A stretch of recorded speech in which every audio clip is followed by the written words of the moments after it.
Hi കൂട്ടുകാരെ, ഇപ്പം നിങ്ങൾ ഈ കണ്ടുകൊണ്ടിരിക്കുന്ന മെഷീനാണ് കേട്ടോ ഈ ഗ്ലാഡിങ് മെഷീൻ എന്ന് പറയും. അതായത് ഇത് വെൽഡേഴ്സിന് ഇത് വെൽഡിങ് മെഷീൻ ഇതാണ്. ഇത് കാർബൺ സ്റ്റീലുമേ എസ് വെൽഡ് ചെയ്ത് പിടിപ്പിക്കുന്ന ഒരു മെഷീനാണ് കേട്ടോ. ആദ്യം തന്നെ എസ്സും കാർബൺ സ്റ്റീലും കൂടി മിക്സ് ഉള്ളൊരു മെറ്റീരിയൽ വെൽഡ് ചെയ്ത് പിടിപ്പിക്കും. അതിന് ശേഷം മാത്രം വെൽഡ് ചെയ്ത് പിടിപ്പിക്കും. ഈ മെഷീൻ കൂടുതലായിട്ട് ഉപയോഗിക്കുന്നത് ഗ്ലാഡിങ് മെഷീൻ എന്നാണ് ഈ മെഷീൻ്റെ പേര്. ഇത് ഗ്ലാഡിങ് മെഷീൻ കൂടുതലായിട്ട് ഉപയോഗിക്കുന്നത് വലിയ ഗ്ലാഡിൻ വെസലുകൾ നിർമ്മിക്കാൻ വേണ്ടിയിട്ടും വലിയ കൂറ്റൻ ടാങ്കുകളൊക്കെ ഗ്ലാഡിങ്ങിൻ്റെ ടാങ്കുകളൊക്കെ നിർമ്മിക്കാൻ വേണ്ടിയാണ് ഈ മെഷീനിൽ കൂടുതൽ വെൽഡിങ് ചെയ്യുന്നത്. അപ്പോൾ നമ്മൾ ഈ റിഫൈനറിയിലും അല്ലെങ്കിൽ വലിയ വലിയ ഫാക്ടറിയിലൊക്കെ കാണുന്ന വലിയ ടാങ്കുകളൊക്കെ നമ്മൾ സാധാരണ രീതിയിൽ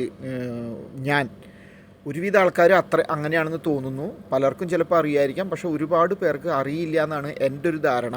ഈ ഗാൾഡിങ് വെൽഡിങ് മെഷീനെ കുറിച്ചിട്ടോ നമുക്ക് കൂടുതൽ പേർക്കും അറിയില്ല. അത് കാർബൺ സ്റ്റീലിൽ എസ്സിനെ കവർ ചെയ്യുന്ന ഒരു ജോബാണ് ഈ ഗാർഡിങ് കേട്ടോ. ഇതിൻ്റെ ഉള്ളിലും ഔട്ട്സൈഡും കോട്ടിങ് ഉണ്ടായിരിക്കും കേട്ടോ.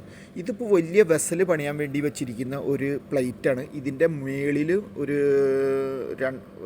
നല്ലൊരു തിക്കൻസിൽ കോട്ടിങ് വന്നിട്ടുണ്ട്. അതുപോലെ തന്നെ അടിയിലും വന്നിട്ടുണ്ട് കേട്ടോ. ഇപ്പോൾ നിങ്ങൾക്ക് നോക്കിയാൽ അറിയാം, ഇതൊരു ചുരുങ്ങിയതൊരു 6 mm ഒരു 8 mm എങ്കിലും തിക്കൻസിൽ കോട്ടിങ് വന്നിട്ടുണ്ട് കേട്ടോ.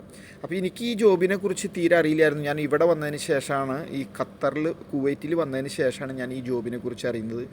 അപ്പോൾ ഞാൻ ഈ മെഷീൻ കണ്ടപ്പോൾ നമ്മുടെ വെൽഡിങ് ഫോർമാൻ്റെ അടുത്ത് ചോദിച്ചു. രാജേഷ് എന്നാണ് നമ്മുടെ വെൽഡിങ് ഫോർമാൻ. രാജേഷാണ് എനിക്ക് ഇതിൻ്റെ കാര്യങ്ങളൊക്കെ പറഞ്ഞു തന്നത്. ഇതാണ് വലിയ പ്ലേറ്റുകളൊക്കെ ബെൻഡ് ചെയ്യുന്ന ബെൻഡിങ് മെഷീൻ കേട്ടോ.